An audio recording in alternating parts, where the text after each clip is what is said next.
Lusaka anajaribu kuizungusha ndani kule, mpira wanajaribu kuondosha, bado haujaondoka. Libase Gay anamtafuta Anton Mligo, mwamba wa Lusaka kama anapiga na finya. Mwamuzi anasemaje? Ni mkwaju wa penalti. Referee Dickens Nyagro kutoka Kenya anafunika mkwaju wa penalti.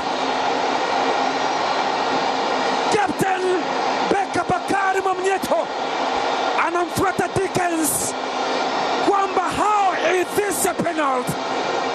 Ambia tulia, akitafakari mpira ambao aliuzima Anton Mligo, akapiga kwa block ni Shatra Kaboka kama anapiga chama, akaifinya, akatema mate chini. Look at this angle. Edmund John akaenda kumcontact kwenye mguu. Dickens akasema ni mkwaju wa penalty.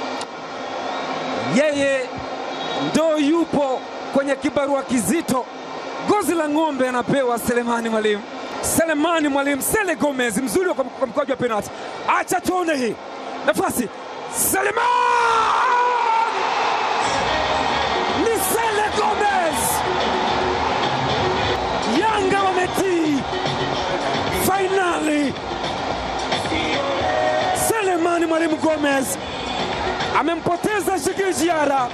Anathibitisha ni kwa nini hii ndio penalty. Tazama, Edmund John alikwenda kupiga mguu wa Clatous Chota Chama. Chama akajirahisisha, akasema anakwenda chini, kaenda akapata jaribio, akaweka mpira kambani. Gomez Selemani Mwalimu, nyota kutoka Wydad Athletic Club, Wydad Casablanca ya Morocco, yupo hapo kwa mkopo, anaandika bao lake la 3.